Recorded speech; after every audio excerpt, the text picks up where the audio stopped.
Hi, welcome. This is Dr. John DeMartini. This is one of the most amazing and inspiring shows that you can listen into. If you want to be on the edge of your seats, if you want to open up your heart, if you want to expand your mind, and you want to meet incredible people, stay tuned because you're just about to experience a transformative radio show that will change your life. And you're listening to the Dr. Pat Show that's coming up right next. Welcome to the Dr. Pat Show. Talk radio to thrive by. Powerful, inspiring, and coming to you live, bringing you stories of people like you and me, busting through and living life full out. Get ready to dare to wonder what your life would be like if you knew you could not fail.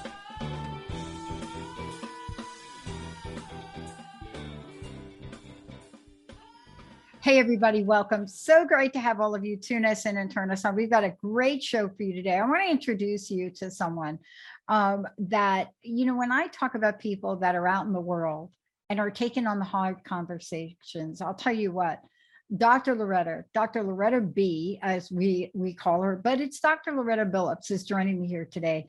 Clinician in the state of California, master's degree in forensic psychology, applied clinical psychology doctorate. I can go on, but then let's take a look at what she has showed up and done in the world. Deputy Sheriff with the Los Angeles County Sheriff's Department. I bet she knows my friend who was a probation officer there. But the point is this. When you are doing this and you have a career path like she has, 12 years in the Sheriff's Department, what is it about your life, your experience, your education, your choices? What is it that led her to where she is today, to be both a clinician and a transformational coach? She has many, many modalities she uses to help people with what we now know is that, if you're not thinking this now, this is my opinion, epidemic proportions. When we put depression, anxiety, variations of trauma together, any other mental disorder together, then you add addiction on top of that. Anybody out there that you don't think this is at epidemic proportions right now, raise your hand. Now couple that with what's going on with children, adolescents, all of the various features in the world where people are coming out of 3 years plus of what seemed like something was not going to end. Stress used to mean one thing, but now stress, when you say it, is an understatement for what we are seeing, but especially, for what Dr. Loretta Billoups is seeing. She is in it every day. She understands what it's like, but more importantly, she understands how to help people. Today, we're going to take this thing on. Knowing the flags in your relationships. Why? Can't tell you about the statistics. You can Google them. Can't tell you about the reports. Read Cosmopolitan. How many people are talking about relationships? How many people are talking about not knowing how to be now, coming out, going into COVID? All of these things that change the entire landscape of what you thought you knew about relationships. But here's what you don't know. You don't know the flags, because the hardest thing to think about when you're in the middle of the middle, you can't see the flag. You don't even know there's a flag. Right. So today, that's what we're taking on, right, Dr. B, right? Right on, Dr. P. Because isn't it true? You're going to tell people, and we're going to talk about flags today, because it's super important we do that. But like when you're in the middle of it, you don't know. There's like even a flag that went up, right? Exactly. When you're in the thick of it, you're not thinking about anything else. You're in survival mode, right? You're just trying to get from point A to point B, maybe little bumps along the way, but those things aren't apparent until maybe someone points it out to you, until you realize you're looking in the mirror, you don't recognize yourself anymore. Those are when those things start to rear their ugly heads. Yeah. Now, I shared something with you when we were chatting, and what I love about this is everybody around you sees it. Right, your friends may see it. They may not say a single word to you. They may not. They may not even allude to the fact that, okay, wait a minute, Pat. Your anniversary. So every year on your anniversary, your partner goes on a retreat. Okay, anybody like, okay, does that a flag for anybody else? But you see, you're in the middle of it, you don't know it. And we cannot count on our friends, right? Right. And not only that, we start to make excuses, right? That's typically what we do. Oh, he needed a break, or, whatever. You start to make excuses to justify the behavior. And that's pretty common. Yeah, especially if it's a spiritual retreat, because you don't want to be battling with spiritual stuff. Exactly. Right? Exactly. Yeah. Like, oh, he's praying for us. I know that's what it is. So let's talk about this. Look, I don't even want to get to the place where we talk about when you know a relationship's over. I want to talk about what we're calling red flags. Give us, from your perspective, some of the things you see that are red flags. And everybody knows the term red flags, right? Correct. I mean, you say red flag, it's like, okay, right? But from your perspective, we don't say red flags in relationships often enough together, do we? Right. We don't use that terminology. We'll say things like, it's a little awkward. Things are a little weird right now. Things are a little uncomfortable. But we're not going to use the term red flags, because I think once you use the term red flags, things just got real. And now I have to face these things that I've spent a lot of time suppressing and ignoring. So we don't say red flag. So let's start off with this, if you don't mind. Common red flags in a relationship, I would say number one is trust. Absolutely trust, right? If you have a partner, and whether you came into the relationship with trust issues from the previous relationship, or something has happened in this relationship where you can no longer trust your partner, that is definitely a cause for concern in any relationship, not being able to trust. Yeah. I want to break this down a little bit, because boy, that is a big word. That is like that word right there, that trust word. Oh boy, we need to break it down a little bit, because we blow this off. I mean, you know how you said we make up excuses, but there's this other thing with trust, and we tend to blow it off. What happens when we don't trust ourselves in what we see in a red flag? That's where the problem begins, right? Right. Okay, they're the common red flags that we see in movies. Really weird stuff, right? Like lipstick on the shirt, now, whatever you want. But those are like the obvious thing, because it's a movie. Right. It's like a TV, right? They can't give you a hidden red flag. You wouldn't get it. You wouldn't pay to see the movie. Right. But those are the most obvious things, like consistently late coming home from work, right? Every day. Oh, my boss Joe is going to keep, like, really every day. Oh, or the one that I love is every week, but it's Friday of every week. Right. Every Friday. Right. It's not like any other day, but your boss wants you to stay at work on Friday. Now, work is one of those red flag excuses that most people will blow off, because as a partner, you may be going through some of that yourself, right? Aren't those red flags a little bit more difficult to pinpoint? I would definitely agree with you, because like you said, we're looking for the bam, the boom, and it may be much more subtle than that, right? And especially if you want to trust that person and you want this relationship to work out, you're going to ignore those little things, right? And like you said, like I'm thinking about my previous relationship that I'll share with my ex-husband. It started off, something very tiny, like, and some people probably like, oh, that was it. But when we first started dating, he told me he wasn't a smoker. And I wasn't a smoker. And I was just like, okay, great. And then one day we went to a party and he excused himself and he was taking a little too long. And I went outside to check on him, and in the scheme of things, that seems relatively minor, right? But we had a conversation about this. And now I find out that you're a smoker. But of course, I excused it. Yeah. Oh, maybe it's just an after dinner refresher or something. And then it just continued to escalate after that, right? Like I said, that's relatively minor. However, it was still something that I didn't agree with, right? Yeah. I got to tell you, in a lot of relationships now, that is a game changer. Right. The whole smoking thing now, the world we live in, that would be like, oh, no, you don't. Right? That would be, no, you just didn't do that. Okay. But that's trust. We're going to stay with trust a little bit more, but there are other things that we need to look at here. Give us a couple more. I mean, and then of course, there's the thing. There's the country western song. I'm telling you, I'm just sitting right here and I'm thinking of a couple of them. You know, the cheating songs. Do you know that one that we tease and you're running it down the guy's right? But let's talk about that, because people don't see infidelity as a flag, but it is, isn't it? It is a flag. It's absolutely a flag.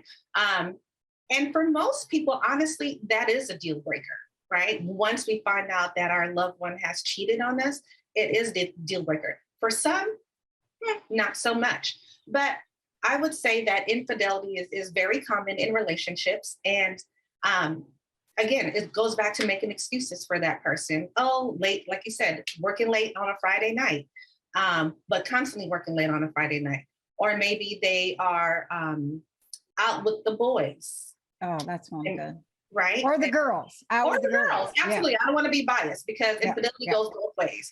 And actually, I think, you know, in the past, they would say that men are the ones that cheat more, but I think women have caught up, honestly. They're on their way. Yeah, exactly. And I think women, honestly, if I'm being truthful, are just a little more creative in terms of infidelity, and maybe don't get caught as often or as quickly as males, but definitely women are obviously cheating as well. But infidelity is a big one, and no one likes to talk about it. And I suspect because of the fear, the shame, the judgment, all those things, you go within and you don't want to deal with it.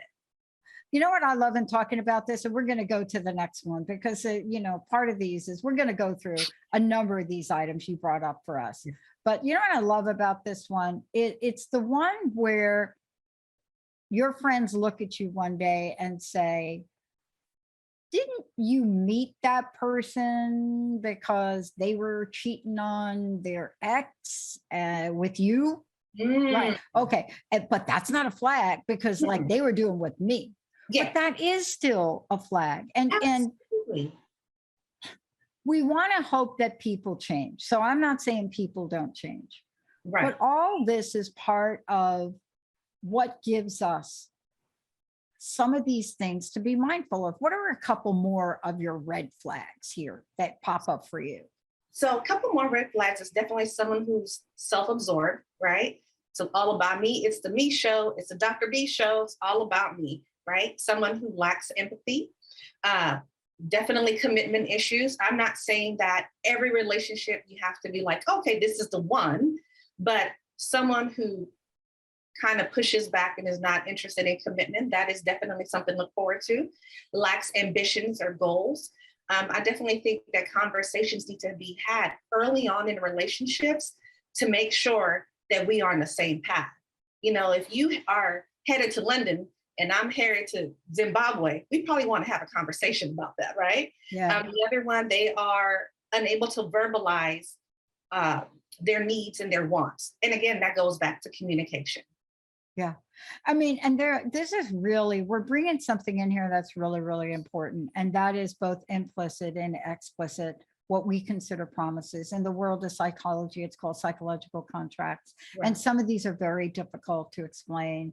You know, simple things like, hey, if I come to visit you every week and we stay at your place, why don't I assume that ultimately we'll live together? Well, you can't assume those things, right? Right. Now, we're going to talk more about this. We're going to talk about unhealthy relationships, why we stay, but they're healthy flags, aren't they? Let's get a couple of them out. Absolutely. Well, first off, let's start off. They communicate well. They can tell you their needs and their wants without feeling shy about it or shame about it. They're respectful. They have boundaries, right? They can address boundaries within themselves and with you, they are responsible, right? They're not afraid to show their healthy emotions, right? You know, if you're sad one day and you're okay expressing that you're sad, maybe you're happy and you want this person to feel part of that joy, right? They make realistic goals, and those goals have you in it. Even better, right? So those are some of the healthy flags, and they are truly rooting for you, right? Yeah. Dr. B, look, before we go further, because we're going to really break this down now, because this is really key to people understanding what they're in the middle of right now. Right. You know, it's one thing that people say, we don't want to look back. We don't want to go back to where, you know, what was going on, but we need to understand where we are now. What is the best way for people to kind of get a hold of you, to follow you, all of the above? Give us your website if you could. Sure. It's Dr. Billoups at cultivatingyourlife.com. And Right. if you mind, I'll repeat it, Dr. Billoups at cultivatingyourlife.com.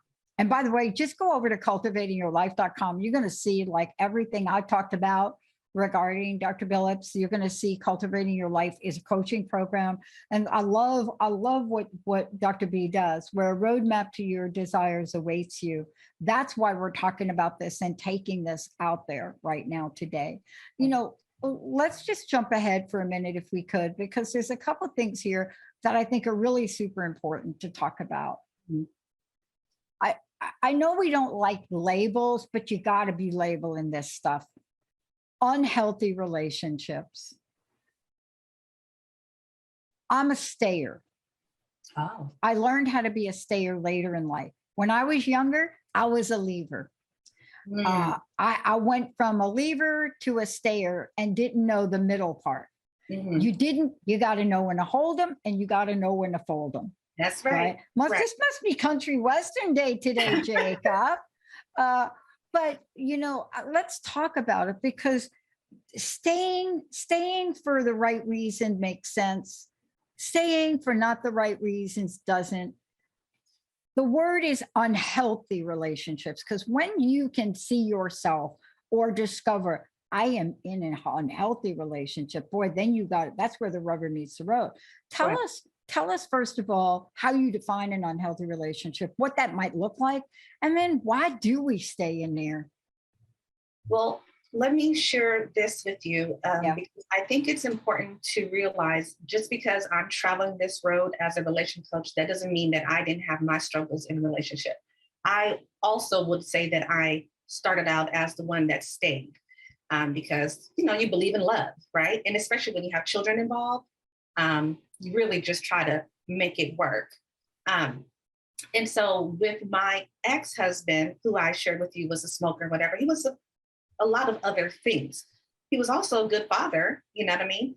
But wasn't the best husband for me. Yeah. And so I think, and for me and for other relationships, the reasons why we stay is complacency. You start to normalize these things. You also, for financial reasons, right? I was the breadwinner at one point. However, I still needed his income to help me survive, to pay, you know, for this lifestyle that we had. And trust me, it was nothing fancy, but we just needed to eat. You know what I mean? Yeah, I do. Religious reasons. A lot of people stay in there for religious reasons. You know, divorce is frowned upon in some cultures. Self-esteem. Self-esteem is an issue. I know for me, that was the one that stuck out really with me. I didn't feel really good about myself. And then another thing I think with a lot of women is no one else is going to want me. Yeah. No one else is going to love me. So I'll just stick with this guy, and that's it. But to further answer your question, when you're in a relationship, I think you know what you could handle. You know what your deal breakers are. And some things, yes, we can work through, right? You can work through infidelity. You can work through trust. You know, you can work through finances, right? And you may have the gusto to do that. But I also say that some things that, for me, you can't work through is abuse. Whether physical, sexual, or emotional abuse, those things, to me, you need to start making an exit. Yeah. And I want to hit the pause button because we need to dig a little deeper on this one. Now, I know that you and I probably do whole shows on this, but we need to talk about this for a little bit.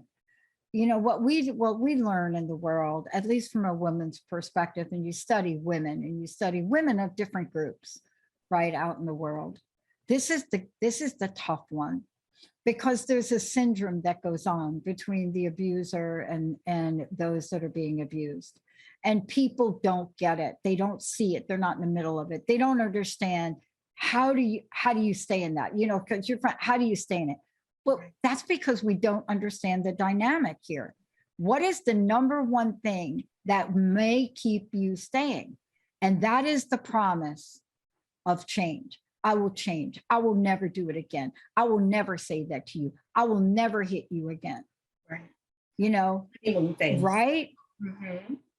Yeah, absolutely. That speaks volumes, because we want to believe in your partner. You want to believe in the human race, right? Because you took a vow, or maybe if you're not married, you believe this person loves you and wants the best for you, right? And then they abuse you. And it always comes after the apology. I'll never do it again. I was just having a bad day, whatever having, and you believe them, right? Yeah. You believe that they're going to change and you're going to work through, and then they make all these empty promises, and then you're right back where you started from. Yeah. I mean, the most dangerous combination of things outside of, and we'll talk about narcissism in a minute, but the most narcissists don't really do what I'm about to say. They're way too shrewd to do this. But what I'm about to say, this is the perfect storm: alcohol or addiction abuse, verbal abuse, and physical abuse. Now, generally, that is the trifecta of people that are in abusive situations. Right. And when you have that trifecta, it is really, really hard to see your way out, because once your partner's not using, they're like that great person that I signed up to be with, right? Exactly. All of a sudden, you know, you're like, oh my God, he's saying all these things. He's doing all these things without the drugs and alcohol. He's amazing, but the drugs and alcohol are there. Yeah. And there are some game changers, you know, and we'll talk about that. But unhealthy relationships, we stay in them, and we do stay in them. We stay in them for socio and economic situations. We stay in them because we don't think we can be out on our own. We stay in them because the shame and the guilt from even our friends knowing about these things. But even that may not be enough to have a marriage or a relationship breakdown. What do you see when you hear, my marriage is not working, my relationship's not working? You know, what is that straw that breaks the camel's back, if there is such a thing, or is it more like a slow boil? I think in my experience, it's never just the one thing. It's always the snowball. Yeah. You know, because in the beginning, we start off, again, making excuses and whatever have you. It's a combination. It's one thing after another. You get tired of those broken promises. You get tired of saying, I'll do better. I'll be better. I'll be here for you. I'll be here for the kids, whatever. I think it's just a combination. And you start to realize that this is never going to change. Yeah. And at this point, you might be 10 years in. You know, but I don't think it's just one thing. I think it's everything. Yeah. One of the most difficult couples that I coached once upon a time, and I don't coach couples anymore. I just don't have the time. That I'll leave to you. Bring but one of you can have, but this one was really hard for me.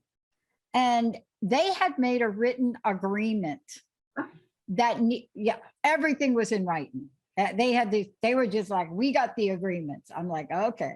But the one thing they had in the agreement was neither one of them could gain more than 10 pounds. Oh. So I remember seeing that in there. Yeah. And then I'm not going to say which partner, one of them did. And that was, the agreement came out. That was grounds for divorce.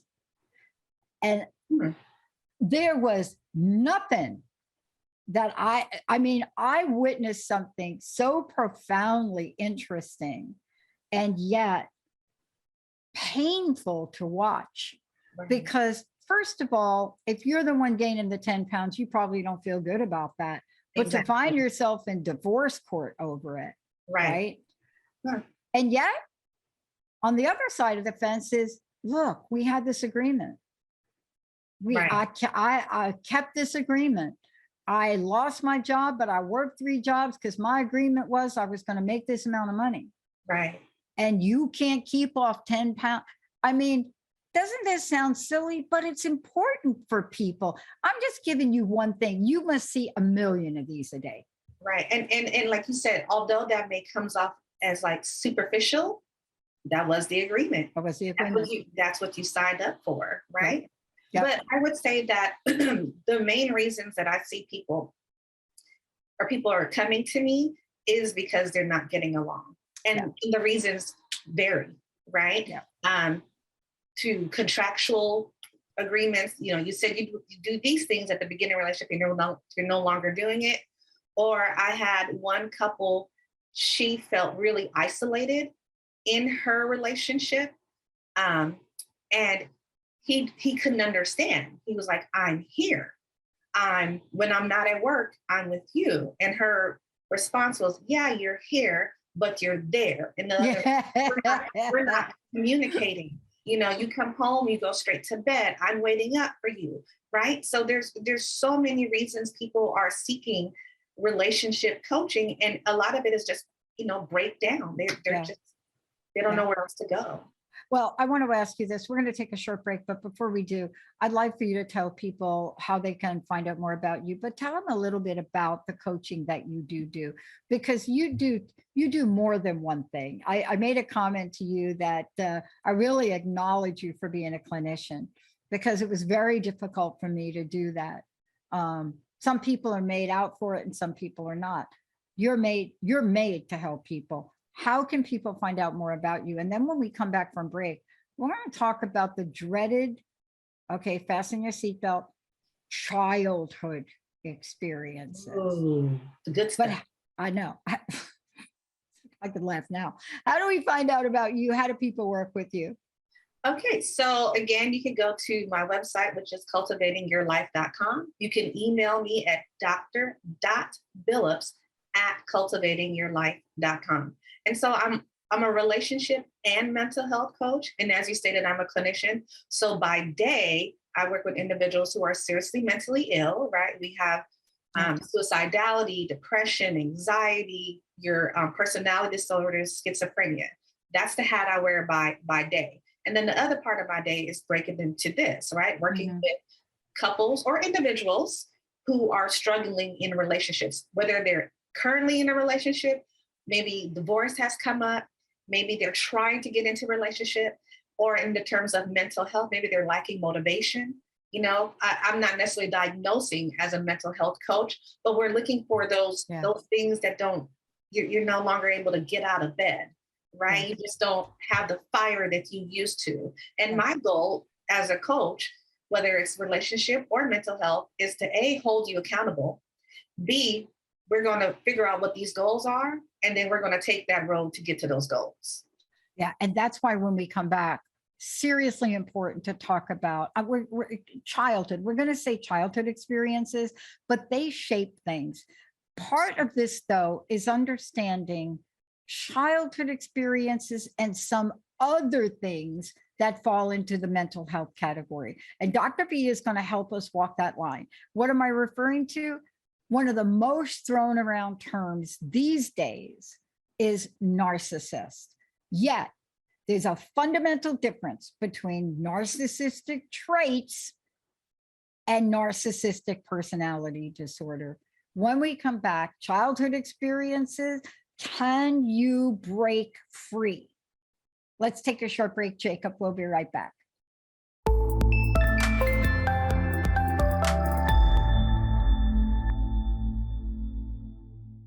Hey, everybody, welcome back. Okay, here's the deal.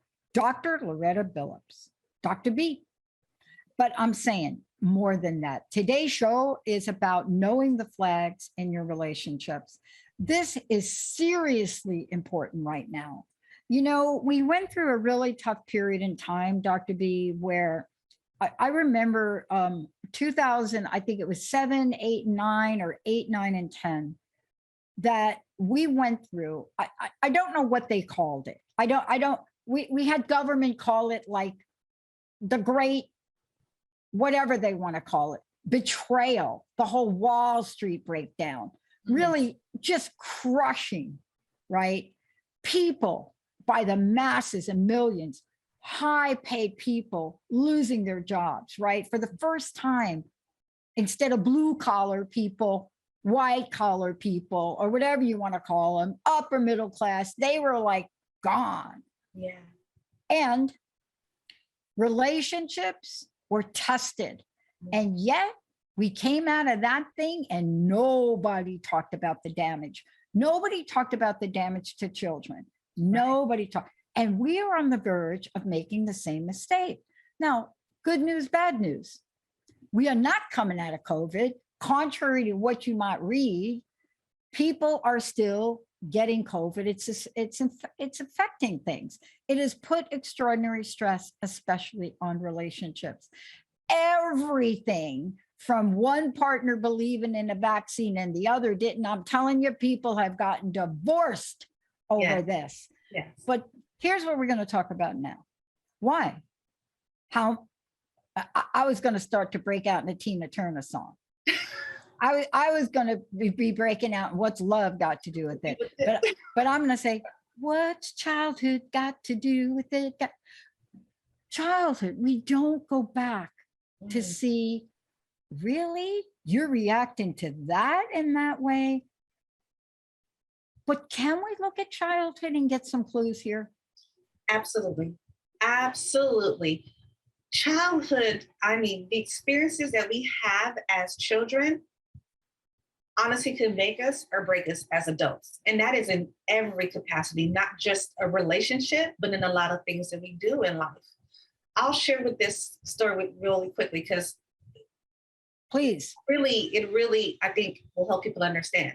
So my mother, we're from a small country called Belize, right? It's right under Mexico near Guatemala. She was raised in the era of children are to be seen and not heard. What do you think that did to her as an adult? She shies away from any sort of conflict. She doesn't communicate well.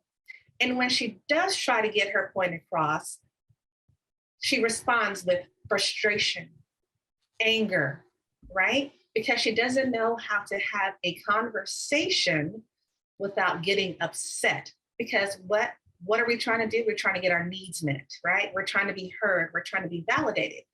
But because her childhood was riddled with children are to be seen and not heard, she has a difficult time communicating. A lot of things we experience in our childhood, trauma, abandonment, that infamous trust, right? All those things, unfortunately, we can carry into adulthood and into our relationships. Here's the thing I love about this. First of all, it's excruciatingly painful when I think about that story. And my mom came from the same place, you know, however, my mom was feisty. And my dad tried to keep her under his thumb, but she was feisty. I now know why that side. I now know why my mom's side of the family was feisty. I now know my grandfather was born in Brazil. They came from a different culture and it was a secret. Yeah. And it stayed a secret. Actually stayed a secret even beyond their death. I found out because I did ancestry thing. But my mom couldn't take it. And she said to my dad, I want you to buy me that store around the corner because that's what I want to do. I want to have like a soda shop back then. I want to be out there with the jukebox. But that didn't make up for his infidelity. And it caused her to have a mental breakdown. It caused her mental illness and ultimately suicide. We are talking about things today that can come from our childhood that are showstoppers. Right. Absolutely. I mean, think about it, right? Your parents are your first loves, right? They're your caregiver. These are people we're supposed to trust. These are people that should have our best interest at heart. And it doesn't always work out that way. And when you really think about it and dig down deeper, if they were to open up and they would share their childhood trauma, you would probably sit here with your mouth wide open. Because what happens is it tends to be a generational thing. Yeah. And not enough conversations are being had about these cycles of abuse. Yeah. Right? Yeah. We bury them. And for whatever the reasons are, shame, culture, whatever have you, we just don't talk about it. And then we just leave it to the next generation to figure it out. Yeah. And by the way, we have to acknowledge Oprah Winfrey, and I will do this again, not because of her accomplishments, but because of one thing in particular, the day that she came out about her own personal family history, that opened the door for so many of us. Because if we can look like a woman, a powerful woman, successful woman like Oprah, and we find out that, wow, this is where she came from. Aretha Franklin. I mean, look, many, many, many, many people we find out about. We find out about these things. But then what does it give us, right, Dr. B? It then gives us permission to say, I'm not crazy. Right. Absolutely. This happened to me. So let's turn this around. Let's talk about, these are childhood experiences, but, we're talking about relationships now. We're talking about when it's time to walk away. We're talking about how to reestablish lines of communication. But there's maybe some points you get in the road where you have exhausted the list that Dr. Loretta Billoups has given you. And there's just there's nothing else left on the list. You're just going through the list 5 times. Right. And you're like, hello, Dr. B, I'm just not seeing it. So can you talk about when it's time to walk away and what some types of partners would get you to do that? No, they're not going to get you, but when you see them, you just have to go. Absolutely. First of all, I just want to be clear that when it's time to walk away is completely individualized, right? My deal breaker may not be your deal breaker. And so we need to understand that. And I also believe that internally, we know when enough is enough. But again, for me, what I've seen when it's time to walk away is definitely goes back to the being abusive. That is the main one that I've seen in my experience. And mostly it's the emotional abuse, believe it or not, as opposed to the physical abuse, the put down, the gaslighting, all the shame that comes with that. Is the emotional, because I think that's what got us in the relationship in the first place, is the emotional connection. And then the physical comes after. And that's the same thing that's going to get us to leave, is that emotional breakdown of the relationship. All right. I got to talk about this a little bit because I did mention it before the break. One of the most used and I believe overused words is narcissist. Yes. Now, I want to hear your take on it. I'll tell you my take on it is there are narcissistic traits. Now, I got to tell you, 9-year-olds are using this term. Hello. Yeah. Don't even know what that is. But there are traits, and then there is, how should we call it? The real deal. It's like when Morpheus in the Matrix says, welcome to the real. Well, welcome to the real is you're in a relationship with somebody that the psychology world calls NPD. Correct. Can you talk about the differences? Because you have to know, each may be equally painful, but one you probably can escape. The other one, you really need to get Dr. B to help you. Well, like you said, narcissistic personality disorder or narcissist has been thrown around a lot lately, right? Everyone is a narcissist. However, narcissistic personality disorder is really hard to diagnose. The only reason I say that is because a true narcissist will not go into a clinician's office to get a diagnosis because there's nothing wrong with them. It is you, not me. if they're there because I think you said they're checking out the. I went into therapy with a narcissist, right? Why were they there? Oh, honestly, the therapist was a new game. Yeah. Like, this is a hot therapist. This is a new, how am I trying? And look, there's danger afloat with some of this. Exactly. Because we also use the term in psychology, sociopath, right? Almost every television thing that's on right now has some version of a sociopath. Or a psychopath. Right. But there's harm that you can be harmed from being in the realm of somebody that has or is really a narcissist in the truest form, can't you? Absolutely, you can. Let's talk. Let me address the traits because I didn't get a chance to do that. Do it. So some of the traits you'll see with someone who is narcissistic, or you believe them to be narcissistic, they're self-centered. They lack empathy. They have this excessive need for admiration. The world revolves around them and them only. They're condescending.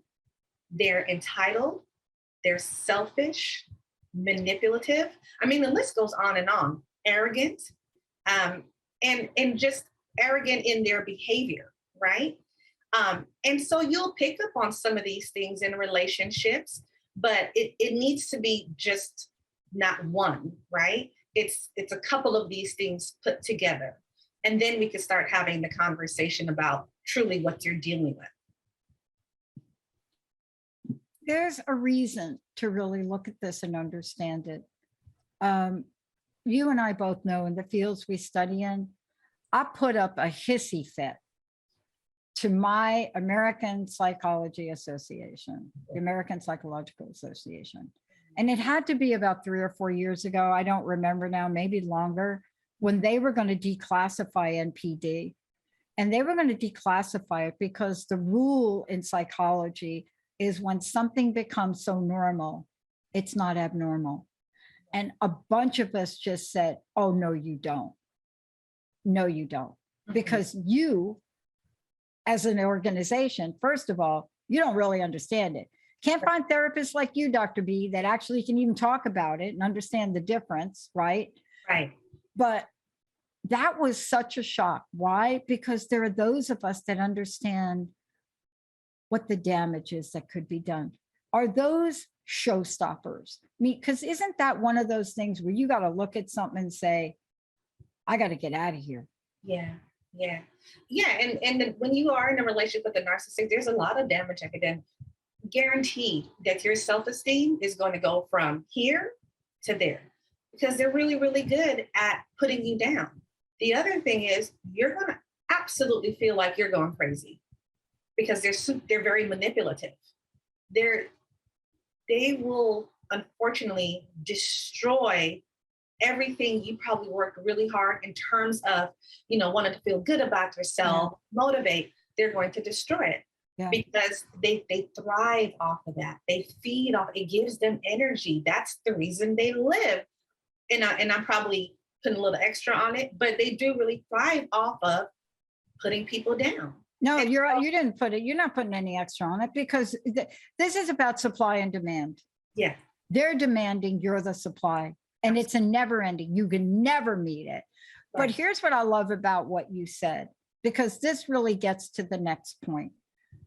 We'll probably do a show on this, or we could, but you can Google this. There are people out there that have come out that I got it. My hat goes off to Melanie Tanya Evans, who was one of the first, no psychology degree at the time, but came out and drew a line in the sand on this. Right. And that had to be over 10 years ago. And, now we know more, but you in the field of psychology, you've studied this and you know that we have more to do as clinicians and practitioners to help people understand it. But this gets me to the last thing I think we should talk about. And it goes back to that song. You got to know when to hold them and you got to know when to fold them. How do you know? How do you know when it's really over? I think if you have exhausted everything, you have tried to communicate with this person and let them know that these behaviors are affecting you. I think that when you have had multiple conversations surrounding that thing, whatever that thing is for you guys. I think when you have reached and asked for help, whether it's therapy, counseling, or coaching, and that didn't work, I think it's time to walk away.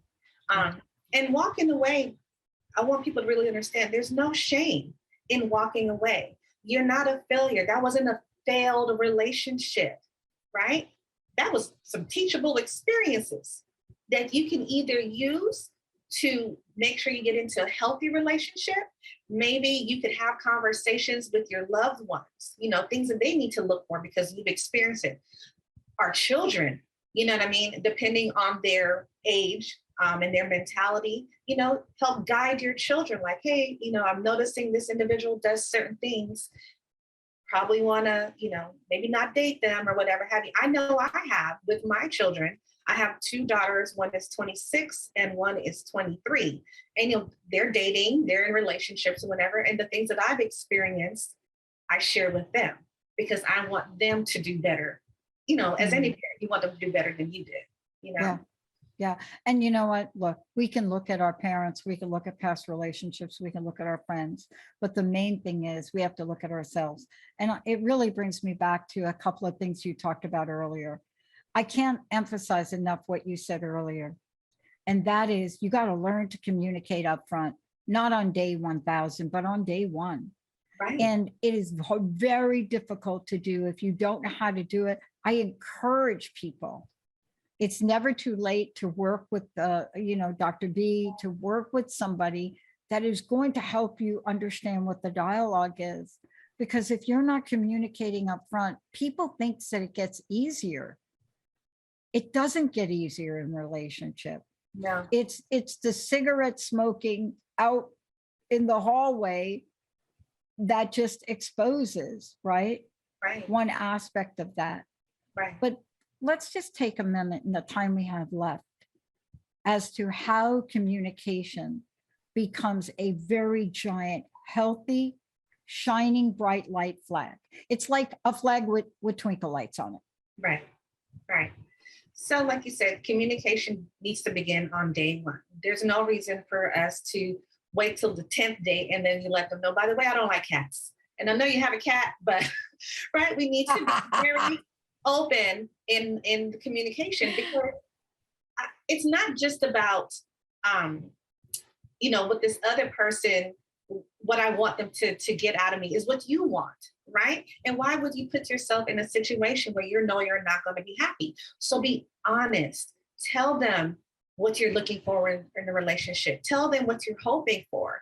And it's never too soon to have that conversation. I think I was having a conversation with someone not too long ago, and they were going on their first date, and they're asking me, like, what should we talk about? I'm like, should we talk about marriage or whatever have you? And I'm like, well, why not? You're not proposing.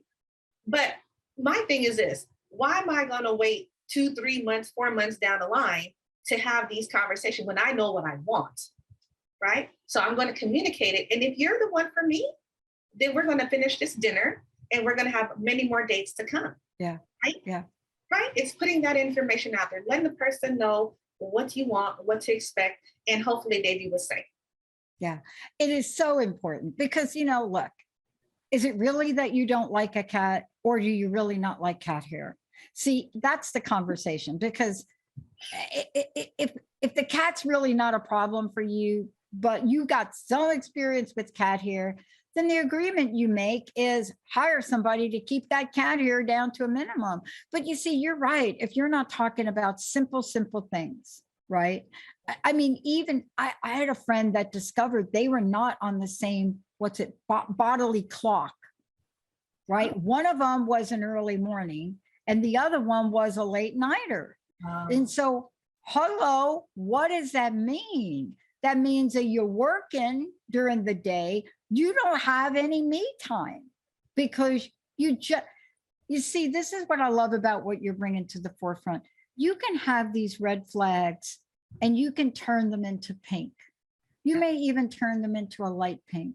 But if you're not communicating them and you can't see them, there's no place to go, is there? No, no, exactly. I would say probably 90% of the red flags that I mentioned is something you can work through. Like I said, the ones that are more difficult are the abuse one. But anything you can work through if you want it, if you're both willing. Both parties have to be on board.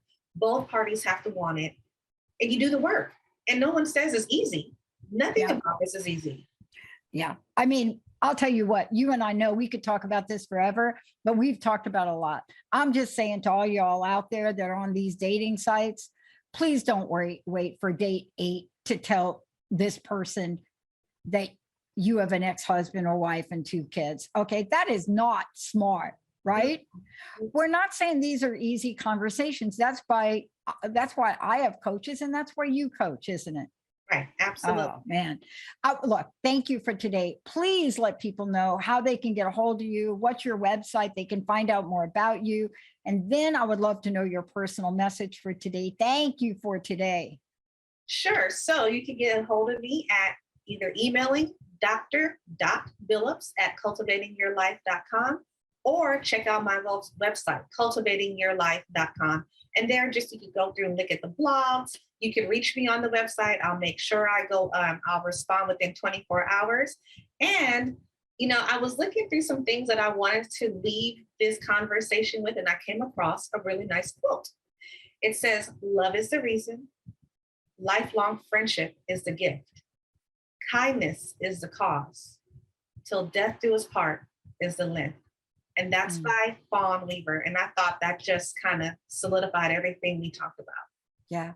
I want to say something else about you, Dr. B. We're talking about, this show happens to be about flags, but I want to say something about Dr. B. Your relationship does not have to be failing to want to take it to the next level. Right. So not only will Dr. B help you with all these things, but even more importantly, do you want it to be juicier?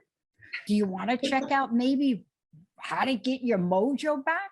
Yes. Do you want to figure out how to keep the love alive now that you've got 3 kids hanging around? So That's it doesn't have to be gloom and doom. Dr. B has got it going on. Thank you so much for today.